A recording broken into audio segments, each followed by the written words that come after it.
जिस परेशानी से परेशान आईआईटीएन वाला बाबा हुआ और उसका परिणाम ये निकला कि पूरे 144 साल बाद आने वाला मेला महाकुंभ एक साइड और आईआईटीएन वाले बाबा की चर्चाएं एक साइड। तो वो बार बार पेरेंटिंग के ऊपर बात करते हैं, तो हम थोड़ी खुल के चर्चा करने का प्रयास हम इस विषय पे करेंगे। जिस परेशानी से परेशान हुआ आज वो आईआईटीएन वाला बाबा, लाखों करोड़ों बच्चे जो है आज मौके पर उसी परेशानी से परेशान हैं। माता पिता को वो बार बार ये कहने लग रहा है कि मैंने उनके विनाश की कहानी लिख दी। वो नहीं बोल रहा, उनके भीतर वाला बोल रहा है। क्योंकि आजकल अगर हम माता पिता की अगर एक्टिविटी जो बच्चों के ऊपर है वो व्यवहार ऑब्जर्व करें तो वो एक प्रोडक्ट बनाने वाला व्यवहार है। टीचर्स का, स्कूल का, यूनिवर्सिटीज़ का, इसका कॉलेजेस का, परिवार का, सोसाइटी का जो व्यवहार एक बच्चे के ऊपर, एक स्टूडेंट के ऊपर है, वो एक प्रोडक्ट बनाने के ऊपर है कि ये प्रोडक्ट बन जाए सोसाइटी के अंदर, इसका मूल्य इतना हो, ये इतनी पढ़ाई करके इतना का बन जाए, ये इतनी पढ़ाई करके इतने का पैकेज का बन जाए। तो वो प्रोडक्ट तैयार करने में माता पिता लगे हुए हैं। लेकिन वो रोते हुए कह रहा है बेसिंग कि मुझे नहीं चाहिए था ये पैसा, मुझे नहीं चाहिए थी कॉलेजेस की फ़ीस, मुझे नहीं चाहिए थी आईआईटी के लिए यूनिवर्सिटीज़ की फ़ीस, मुझे चाहिए था प्यार। आखिर में आ गई भावनाएं, और उस भावनाओं का ही कमाल ये हुआ कि आज पूरे महाकुंभ की चर्चाएं एक साइड है और आईआईटीएन वाले बाबा की चर्चाएं एक साइड। क्यों? क्योंकि वही कितने करोड़ों लोग उसमें महाकुंभ में आने वाले हैं और कितने करोड़ों लोगों का दिल उसने वहाँ पर बैठ के जीत लिया। क्योंकि इमोशंस, अगर आप जिंदगी में जीने, जन्म लेने से आखिर मरण तक जाओगे या फिर धरती के मतलब बनने से लेकर विनाश होने तक जाओगे तो फीलिंग्स, इमोशंस ही मिलेंगे आपको सबके ऊपर हावी और विजेता। तो वो इमोशन से ही विजेता हुए, जिसके कारण कि माता पिता ने किसी कारण, मतलब वो उनकी एक पुरानी पारंपरिक थ्योरी लगा लो उनके माता पिता की, जिससे कि वो आईआईटीएन वाले बाबा परेशान हुए। मतलब एक काम का प्रेशर लगा लो, एक बर्डन दिमाग पे लगा लो कि भाई कामयाब होने का, पैसे कमाने का, प्रोडक्ट बनने का वो बर्डन उनके दिमाग पे रहा। लेकिन वो कह रहा है नहीं, मुझे कुदरत ने जिस चीज़ के लिए बनाया था वो मैं अपने आप बन जाता, या फिर उसको बनाने में हम या हमारे माता पिता या हमारी सोसाइटी या हमारा परिवार मदद करता। लेकिन जो प्रोडक्ट बनाने के लिए वो प्रयास परिवार द्वारा किए गए, उसी का नतीजा आज ये है कि आज वो सन्यासी बन चुका है। मैंने ये इतनी बड़ी बात आपको क्यों कही है कि ये लाखों करोड़ों बच्चे आज भी उसी परेशानी का शिकार है, आज भी उसी रास्ते पर सफ़र कर रहे हैं, उसी सफोकेशन, परेशानी, डिप्रेशन वाले रास्ते पर।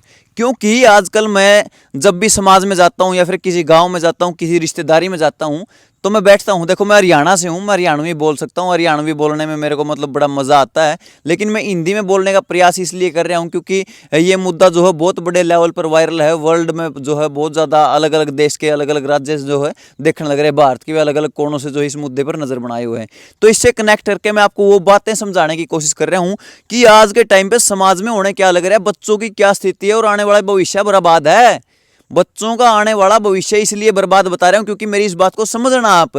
जब भी मैं समाज में जाता हूं, बैठता हूं परिवार में, छोटे छोटे बच्चे जब मेरे पास आते हैं खेलते हुए, मैं उनको एक बार भी ये कह दूं ना कि अरे साहिल, ओए अमित इधर आ, और बेटा इधर आ, पिछली कक्षा में तूने कितने नंबर लिए, पिछली क्लास में तेरे कितनी पोजीशन थी, आज का काम पढ़ाई कर लिया, ट्यूशन चला गया था, सुबह कितने बजे उठता है, कितने बजे पढ़ता है, और कितने आज कितने मार्क्स आए तेरे टेस्ट में, तुरंत डिस्कनेक्ट हो जाता है वो बच्चा मेरे से। तुरंत एक सेकंड के अंदर दोबारा वो मेरी तरफ देखता भी नहीं, नमस्ते भी नहीं करता।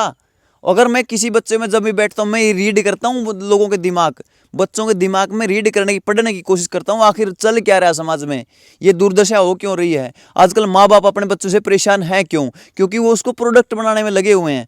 अगर किसी भी बच्चे को मैं बताता हूँ, मेरा खुद का अनुभव है, मैं पढ़ने की कोशिश करता हूँ बच्चों के दिमाग। अगर एक बच्चा मेरे पास आया, मैंने कहा अमित इधर आ, वो मेरे पास आया, मैंने उससे पूछा तेरी रुचि किस चीज़ में है? वो बोलता है गाने में है, खेलने में है, रंगोली बनाने में, पेंटिंग में है, चित्रकारी में है, पत्रकारिता में है। तो फिर मैं उसको एक बार ये बोल दूं ना, अरे टेंशन मत ले, सिर पर भड़क मत ले, दिमाग खराब मत किया अगर इस पढ़ाई में, पढ़ाई तेरे को पागल कर देगी। इतना खुश हो जाता है। मतलब जो मतलब परमात्मा ने जो नेचर उसको दिया है, अगर उसकी तरफ हाथ पकड़ के उसको ले जाने की कोशिश करोगे ना तो वो खुश होगा, आपसे अटैच होगा। अरे ये पढ़ाई किस काम की है जो कि मतलब बच्चे को माता पिता से डिस्कनेक्ट करने लग रही है, समाज से डिस्कनेक्ट करने लग रही है, सोसाइटी से डिस्कनेक्ट करने लग रही है। आपस का प्यार प्रेम को खा गई है पढ़ाई। पढ़ाई करवाओ सिर्फ उसी बच्चों को जो कि पढ़ने के लिए बने हैं। भाई सारे के सारे बच्चों को एक तराजू में मत तोलो। मैं ये नहीं कह रहा कि आप बिल्कुल ही मत पढ़ाओ। एक नॉर्मल जो बेसिक नॉलेज है, ए अनार ए बी सी डी 1 2 3 जमा गुणा घटा भाग, वो चीज़ जरूरी है।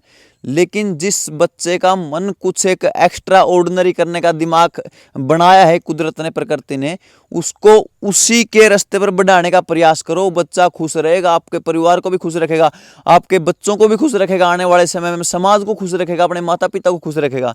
आज के टाइम पे जो माता पिता ये प्रयास करने लग रहे हैं कि बच्चा एक प्रोडक्ट बन जाए, 1 लाख रुपए 1 करोड़ रुपए का पैकेज बन जाए, भाई वो 1 करोड़ रुपए अपनी खुशी पे ही लगाएगा, वो तुम्हें खुश नहीं करेगा, यानी माता पिता को खुश नहीं करेगा। बच्चे एक पल में कनेक्ट हो जाते हैं।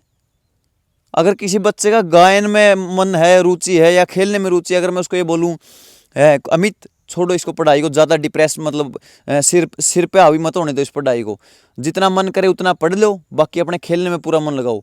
अरे यार दोबारा किस फीलिंग से, किस इमोशन से वो मेरे से मिलता है, मैं सोचता हूँ कई बार कितना नाश कर दिया बच्चों का इस समाज ने, सोसाइटी ने, इस शिक्षा व्यवस्था ने। एक दूसरे से बिल्कुल डिस्कनेक्ट कर दिया है। जो इमोशंस हमारे अंदर है वो इमोशंस खत्म कर दिए, तबाह कर दिए, आग लगा दी इमोशंस के। और इसी इमोशंस का परिणाम है कि आज आईआईटी वाला बाबा पूरे देश पर राज करने लग रहा है, पूरी दुनिया पर राज करने लग रहा है, पूरी दुनिया के दिमाग पर राज करने लग रहा है। क्यों?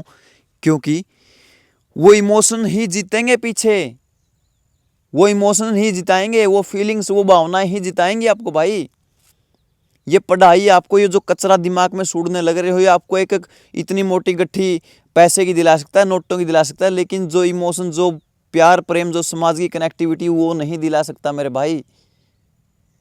कुदरत ने जो बनने के लिए इस बच्चे को बनाया है उसी में सपोर्ट करो उसको। जबरदस्ती जो वो चीज़ दिमाग उसका इनहेल नहीं करना चाहता, क्यों यार जबरदस्ती खिलाने लग रहे हो? क्या कितना और बोल रहे हैं यार इस चीज़ पर। पेरेंटिंग लोगों को समझ में नहीं आती। कंपेयर करते हैं बच्चों को, देख फलां का, देखो रमेश का लड़का इतना पढ़ गया, इतने मार्क्स लाया है, इतना वो कर लिया, उसने ये स्कोर कर लिया। अगर बच्चा भी कल को ये कंपेयर करे, देख फलाने का माता पिता, उसके पिता के पास फॉर्च्यूनर गाड़ी है, उसके पिता के पास बुलेट है, सहन हो जाएगी बात माता पिता से? नहीं होगी। समझो यार, क्यों कंपेयर करते हो अपने बच्चों को? क्यों बर्डन? सुबेरे उठने से, सुबेरे 4 बजे उठ के पढ़, स्कूल में जाके पढ़, ट्यूशन पे पढ़, शाम को सोते वक्त पढ़ रहे। भाई क्या कर दिया इसका मतलब? वो मार्क्स तो ले आएगा 99.9, खो दिया वो बच्चा आपने। बुढ़ापे में आपके अंधे के लकड़े नहीं बनने वाला वो। जितना परेशान आप बच्चे को करेगा, बच्चा वो ही बदला लेगा भाई। बड़ा होकर परेशान आपको करेगा। प्यार की ज़रूरत है इस उम्र में बच्चों को, वो प्यार दो, तभी जाकर के वो बच्चा एक ऐसा तैयार होगा जिससे कि आप ये उम्मीद लगा सको वो आपको मतलब प्यार दे, सहारा बने। आज उसको लालची, बेईमानी, कंजूसपना, ये चीज़ें आप सिखाने लग रहे हो। मैं फील कर पाने लग रहा हूँ उस चीज़ को। मतलब बच्चे को अगर माता पिता इस तरीके से ट्रीट करेंगे ना, मतलब एक लोभी, लालची, सेल्फिश, मतलब भी किसी का कोई मतलब नहीं उसको, तो यार आगे उसको आपसे भी कोई मतलब नहीं होने वाला। मैं डायरेक्टली इनडायरेक्टली मैं माता पिता को ये बातें कहने लग रहा हूँ। वही कारण है कि आईआईटी वाला बाबा उस चीज़ से परेशान था ज़िंदगी में और वो बदला लेने लग रहे हैं।